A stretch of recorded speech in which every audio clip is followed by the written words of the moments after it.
the score down, and right now we're only up to the 40s. If you multiply it out, we might have a good chance.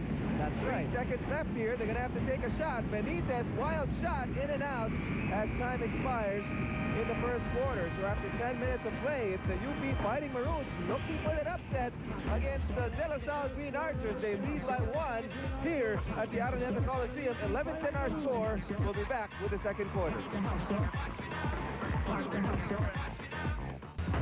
And there's Coach Joel Banal. His team got shell-shocked today by the NU Bulldogs, who beat him by 14 points. Here's Nestor David inside, drawing the foul and hitting the shot.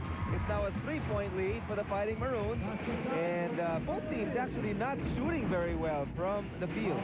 Well, for UP, it's the usual day at the office for them, but for De La Salle University, if UP can force them to play the ugly ball that UP is known for, wherein a lot of mistakes, but defensive stops is what matters to them. The ugly ball that UP is known for? It's always like that. Even when I was in reference to your coaching days. Even when I was coaching, my team always has a hard time scoring. So what we do always is make the necessary stops and make the score low. So this is exactly the place where UP wants to be at this point. They're up 14-10. They've limited the high-scoring team like La Salle to only 10 points in the first 10 minutes of action. If this can drag on towards the end of the game, maybe if UP can force La Salle to play the ugly ball that UP is known for, and maybe may chance sila at the end of this ball game. Well, they still lead the game by 2, even with that shot from Aquino. Almeida out to Ibanez. The drive inside, back to Tapique. Inside to J.R. Reyes. Reyes with the ball, takes a 15-footer. That's a little long. Rebound Benitez. La Salle looking for the tie with his possession. J.B. Castro now the point guard. Out to Joseph Yo for the lead. That one doesn't go. Sharma, though, gets the rebound, although he will be called for the foul as he warded off to get position. A loose ball foul will be called against Carter Sharma. Just his first personal foul. A second team foul will be called against De La Salle University. And after that shot from the outside of J. Reyes, first time to see action here in this ball game, it's Buiko. Ira Buiko in the game. Toti Almeida splits the defense, hits the shot. You know, I'm not in a 3-point play chances dito. As Toti Almeida will be given free throws. The lead is 4, and I guess they can see a way to really split the defense of La Salle. And here's Almeida. There were 2 green shirts, in fact 3 green shirts there, pero nakalusot sa loob at nakakuha ng foul, and he hits the layup with 1 more free throw. Let's go now to Hazel Aguilon for her update on the La Salle bench. The way we're playing right now, we're going to lose this ball game. That was the first thing Coach Franz Marin told his boys at the end of the first quarter. He said he's not feeling intensity out there. They need to put more pressure because UP, they are dictating the tempo right now, and they are too passive. Back to you, Jude and Ryan. And tama si Hazel, as you said, UP has been dictating the tempo, and the way they're playing, there's no intensity, and maybe remnants of how Ateneo played in game number 1. That's right, and I was going to say it earlier. That should be a good wake-up call for De La Salle University. What happened to Ateneo against NU? It's always hard to go up against a team that is playing without pressure, and that is exactly how UP is playing right now. Cross court. Drive by Ibanez inside. Another forced drive against 3 green shirts. This time, it results in a missed shot, and John Tapique will be called for the foul. Well, I like the idea of J.R. Ibanez to go strong and attack the defense of De La Salle. Unfortunately, La Salle is such a good defensive team that as soon as somebody tries to penetrate, 3 guys are collapsing already. So it's really up to J.R. Ibanez to look for his open teammates. If 3 guys collapse, that means 2 guys are open, 2 white shirts are open. He has to make that extra pass to make their offense really dependable. Another turnover for the Green Archers, and you mentioned that this is what UP wants. Let's take a listen now for the update of Michelle Sarceau on the UP side. According to Coach, masyado nagigil ang players na on court during the first quarter.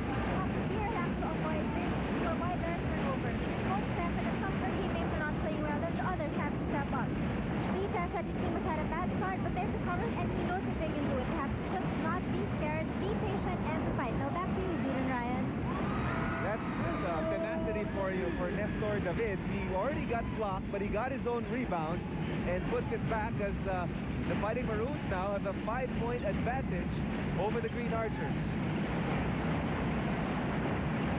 They lob it over to Casio. Out to Joseph Yo, shoots a 3-pointer, and he still still can't get a basket. So UP the lead in the ball. Ibanez drives inside to Nestor David. David once again gets 2 points for the Fighting Maroons, and don't look now, it's a 7-point lead for UP. And coming off the bench, Nestor David announcing his presence with 9 big points. And the biggest lead again for UP, 7 points already. And a change of plan. According to the defense, well, the defense of UP now is zone defense. So it's really up to the shooters of LaSalle to get challenged and shoot well from the outside just to make the defense of UP decent. Here's the ball, tipped away. Take it back, and Castro saves it, and he does it successfully against Aquino. So Johnson Tabique getting his pocket picked by fellow San Beda High School, J.D. Castro. So missed opportunity for UP to increase their 7-point lead and turn over. Now these two guys, Brian, probably played with each other because this is only the second year of Tabique, and Castro is in rookie year. Teammates from San Beda. That's right. Year. And it will not be surprising if J.B. Castro used to be the backup of John Tabique, because John Tabique really last year or 2 years ago when he was playing for San Beda was the biggest man in the roster of the San Beda Red Sox. So I'm pretty sure about that. Na nagsama itong dalawang ito. So 2 missed free throws. So LaSalle just cannot buy a score here as the UP Fighting Maroons a 7-point lead. So a cutting Ibanez inside. Ibanez left-handed layup is good. The lead is 9 now for the Fighting Maroons. And Coach Franz Kumarin says, I've seen enough. 9 points. The lead of UP here with 6:13 left in the first half. He has called a timeout. You're hanging out with cool UAAP. There you're looking at Shara Alberto. She is our Sunsilk campus beauty of the game. With her beautiful sunsilky hair, things will surely get even better and better for Shara Alberto. 17 years old, majoring in psychology in the University of the Philippines. Nice smile there for our Sunsilk girl. You know, mas madaling mag-smile pag yung mo with a 19-point lead. Agbayani now checks in the ball game, the rookie for Coach Tito Vergara. So T.Y. Tang back in the game. Oliver Kua, the rookie, also in the ball game. He's a good shooter for Coach Franz Kumarin. Carlos Sharma missing the shot, rebound. Kua out to T.Y. Tang. So LaSalle sets it up with a fresh shot clock. Kua out to T.Y. Tang. He wants to clear out. Tang looking for the open man. Tang still with the ball.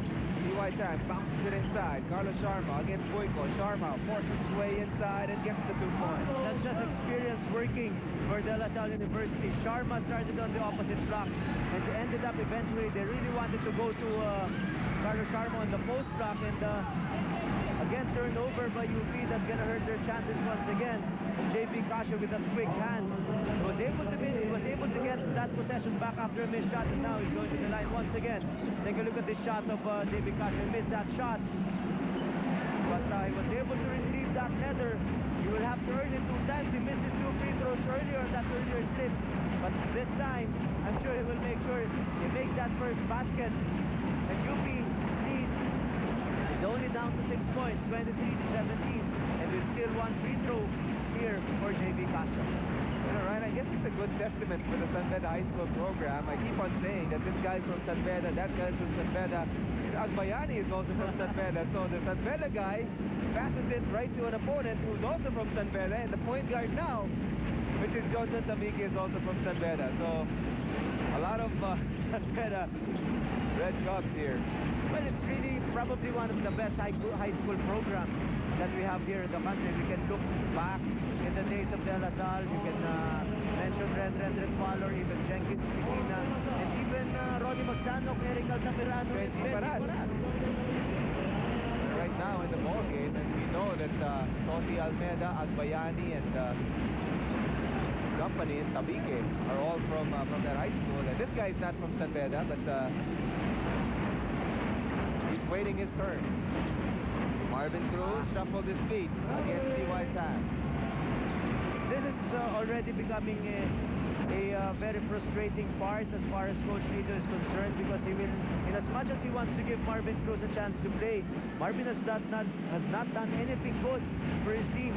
At minutes that he has played. A lot of turnovers. But then again, I can just read the mind of Coach Lito. If he wants Marvin to be his focal point of offense and be the leader in the coming years for UP, let him make mistakes right now in his rookie year. J.R. Reyes back in the ball game, double team. Out in the three-point area. Marvin Cruz, good spin move, 52 move, not the foul, another three-point chance for the rookie of the Fighting Maroons. What a move, 3 green shirts right there. He spun around and was able to get that layup to go in. And the Marvin Cruz, what a move. And what you have here, and the thing that I admire most, more than that move of Marvin Cruz, is his resiliency. It's the toughness of the mind. Even if he's been struggling, he wants to make sure that he will still go aggressive on his shots. And true enough, he was able to make that shot and one opportunity for him, and he was able to complete it. So nakalimutan na yung mga turnovers na ginawa na because of that one great escape move. Ayun yung maganda kay Marvin Cruz. Sa possession before, nag-travel siya. Oo. Tapos biglang kumuha ng 3-point play opportunity. Speaking of 3 points, J.V. Caso gives the Lipton Ice Tea 3-point shot for the Green Archers to get those 3 of Marvin Cruz back. Cruz out to the mid against Benitez. They give it to Almeda, takes the 3, drives inside, back to Agbayani. Agbayani against Kua, and that's an offensive foul on Agbayani. So this is a great chance for Coach Lito to utilize his rookie players. And just imagine how tough this UP will be in the next few years as we take a look at first the 3-point shot of J.B. Casio. Ang sinasabi ko, walang mag-graduate rito sa UP, so this can be a formidable team in the next year, even 3 years from now. Well, that shot brought to you by Lipton, the official IC of the UAAP. Casio will be fouled from behind by Marvin Cruz. Look at the rookie. Led his UPIS team to a UAAP Juniors Championship last year.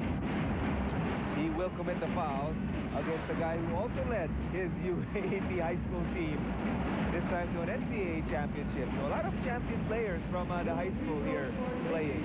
And if it's, now that we're talking about champion players, even champion coach, we know that Coach Franz is really a big name coach, and look at his experience and the things that he has brought to this De La Salle program. And also Coach Lito Vergara. When he first coached the UP high school team, he won maybe 2 games. But in his 3rd year, he was able to lead that team into the map of basketball world as far as high school playing is concerned. Walang may alam ng UPIS up until last year when Coach Lito brought that team to the championships and eventually winning it all in some finals game nila against Ateneo. Another turnover for UP. The lead is 4. Casal trying to cut it to 2.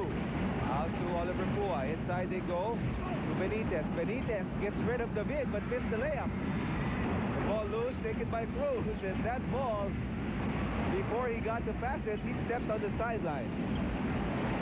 So very sloppy on both sides. Yeah, but for UP, this is exactly again what they want to do for Ugly LaSalle. basketball. Make LaSalle play not the usual game that they're used to. So ito na nga yung nangyayari. 22 points pa lang na sa score ng LaSalle. Again, we've mentioned it at the top of the coverage. This LaSalle team is good for close to 80 points per ball game. And now, they're far from it yung kanilang average here this season. And another turnover for LaSalle. And, you know, surprising here as P.Y. Tang gets blocked by Nestor David. But nobody else from UP went back on defense after that steal. So Tang gets it back with a 2 points. The lead is now down to 2 points. And I think Coach Franz Tumanen, this is an experiment for him. He is not fielding Joseph Yo or Macmac Cardona, even with this run of UP. So he's giving his rookies the chance to get this lead back as J.R. Reyes hits the bank shot. So that's more like it, an aggressive move using the backboard for J.R. Reyes. He already has 4 points. And more importantly, UP is up again by a bigger margin. 4 points, 28 to 24. That time left in the second quarter. Castro on the right side. Almeda guarding him. Out to Kua. Kua, the drive inside. Benitez, baseline jumper. That one's long. Rebound Reyes. J.R. Reyes now with 4 rebounds in the game to go along. Well, actually, with his 4 points. Inside once again. Reyes against Ramos. Reyes. Cross court. Almeda shoots the 3. Count. That's just good spacing and good read. J.R. Reyes after he made that shot, now he looked for an open teammate. He knows that this green shirt will always collapse every time he attacks that basket, and that left Almeida wide open for his second three-pointer here in this ballgame. Casio with the ball, crossover move, and that's an offensive foul on J.D. Casio.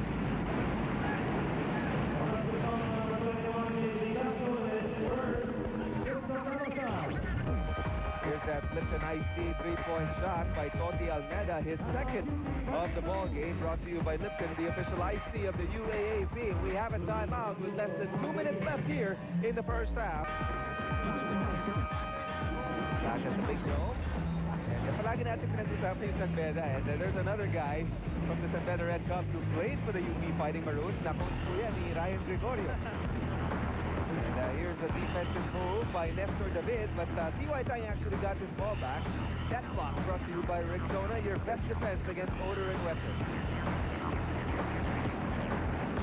Our field goals for the second quarter. Look at this, lights out shooting for the Fighting Maroons. Wow. So reversal of fortunes. We said earlier that UP is the worst field goal percentage team, but today it's the other way around. UP shooting a lot better. LaSalle really struggling from the field. They've only scored 24 points, time down to 1-42 here in the second quarter. So UP's defense is really a notch higher here, more than the defense of LaSalle. And again, Cardona and Yo both not in the ballgame. Kua shoots a three. That's off left. Cabato gets the rebound. The pass inside. Manny Ramos gets the 2 points. The lead is 5, 31-26. Marvin Cruz gets past J.D. Casio, shoots a 15-footer, and that's through the net. Well, they cannot make Marvin Cruz take over this ballgame after that magnificent shot earlier that escaped Act. Now he's got his bearings back on offense. He's got the rhythm and the timing. Now he scored his fifth point already here in the second quarter alone. Oliver Kua now with 2 misses from the three-point area, and Cabato will be called for the foul. Penalty situation. So here we go. Macma Cardona now goes back in the ball game, but only a minute left here in the first half, and they are down by 7 against the Maroons. So in complete control here of the ball game is the UP Fighting Maroons. Again, earlier Ateneo bowing down against NU Bulldogs. So everybody's saying that for LaSalle, this should be a wake-up call for them. They don't want what happened to Ateneo earlier, so they want to really play aggressive basketball here. But at the rate things are going, their numbers really checked by the UP Fighting Maroons. The lead is down 9, 35-26. Full court pressure for the Fighting Maroons. Exactly 1 minute left here in the second quarter. Manny Ramos will inbound. He gets it to Max Cardona. Ahead to T.Y. Tang, tipped away and stolen by UP. Almeida gives it to Cruz. Less than a minute left. Marvin Cruz weaves his way against T.Y. Tang. Gets past Tang all the way to the basket. Swatted away by Manny Ramos. 17 on the shot clock, 47 on the game clock, and here's another Rexona defensive effort from Manny Ramos, your best defense against odor and weapons. Rexona, it won't let you down. J. Reyes against Ramos, good fake, half hook, doesn't go, and the shot inside, and the Fontes looks like will be given free throws. So UP hanging on to that lead, looking for the upset. I mean, it's still 20 minutes to go here, but hey, you can't help but think of that first game where Ateneo lost to NU and Joseph Yo riding the bench for Coach Franz Pumarin. Expect him, at least, in my opinion, to play a lot more in the second half. I mean, he only played about, what, 5-6 minutes here in the first half? That's right, and he has not scored the basket. But for UP, this is now their biggest lead, 10 points, 36-26. They started cold on offense, wherein LaSalle zoomed to a big 7-0 run at the opening minutes of the first quarter. But after that, UP's defense tightened up, and as a result, they have now the biggest lead, which stands at 11, 37-26. 37-26, T.Y. Tang, cross-court he goes, pass. Johnson Cervantes was evenly, well, he almost lost his balance, but Marvin Cruz has it. Cruz with the ball against T.Y. Tang, almost stolen away. It is stolen away. Here's Kua ahead to Macna Cardona, who gets the layup. The shot clock is off. 12 on the game clock. The UP lead is 9. Marvin Cruz against T.Y. Chang. He's turning it over a lot here. His pass to Robson Bornensin shoots the three. That one's way off. That's a little too early. As Kua's save doesn't go anywhere. So after 20 minutes of play, a bit of a surprise here at the Araneta Coliseum. The UP Fighting Maroons in last place, looking to tie NU with 2 wins. They lead by 9 points, 37-28 against the Green Archers. We'll be back with cheering exhibition.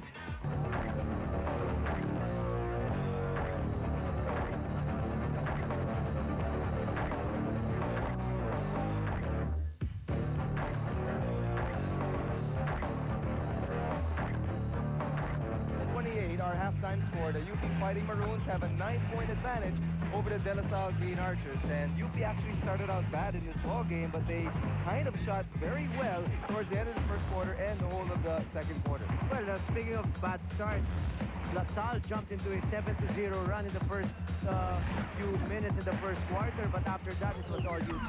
Well, let's take a look at the numbers to see why UP did very well in this first half, and La Salle really needs to get it going. Well, the field goal percentage, UP 14 of 33 for 42%. La Salle shooting worse from the field goal, only 36% for them, and the starters scoring 24 for UP, and De La Salle University 15 points. That's with the 6 points of Macardona, so the starters are not doing a good job scoring-wise for De La Salle. And rebounds, UP with 22 rebounds, and free throws, one aspect where UP should really work on, and they've improved tremendously from the free throw area. And scoring leaders, Toti Almeida and David sharing the top honors for UP with 9 points, Josan Cervantes 6 points, Martin Cruz 5 points. For DLSU, Mal Cardona and Casio with 6 points, Sharma with 5 and Tang with 4. So the usual scorers for De La Salle University have not yet scored yet. We're talking about, of course, the second leading scorer for their team, that's Joseph Yo. So we're going to see what happens in the second half. That has been our Adidas halftime report. Here's Almeida with the ball. Out to J.R. Reyes. Reyes, turnaround jumper baseline. That one's long, bounces out, but the tip is right there from Josan Cervantes. Where did he come from? He was just at the back of everybody, did not get the inside position, but he was the one who really jumped so high for that deep-in shot. Again, the biggest lead for UP. They had this lead before the second quarter, 39-28, 11 points they're protecting. Off, they give it to Cardona, tries to find some space, knocked away by Bornensin. Ball loose, Manny Ramos with no time on the shot clock, does not get it off on time. So the Green Archers, not a good start here in the second half. Well, defensive gems once again for UP. A good, well-timed shot block by Robson Bernardine. Well, I don't really know if Cardona was trying to make that shot, but still it looked like a block shot for me. That shot brought to you by Rexona, or that block shot was brought to you by Rexona, your best defense against Water Atlantis. Marvin Cruz, 16-footer is long rebound. Last touch by UP off the leg of Bornensin. Let's go now to Hazel. And I'm interested as to what Coach Franz Dumanes said at halftime there. Hazel, what's the report? In the dugout, Coach Franz Dumanes told his boys that it seems as if they're giving UP an opportunity to steal this game away from them. It seems as if their minds are not in the game. They need to concentrate more. They need to stay in front of their man on defense, and they need to show more spunk in this game. Back to you, Susan Ryan. I think their last point is the most important for La Salle. More spunk. You know, they really need more intensity for the Green Archers. I mean, they know that upsets are bound today, so they need to watch out with the intensity that they have, as Manny Ramos was fouled in that play. Well, this game means more to De La Salle University, more than University of the Philippines, as we all know that the Final Four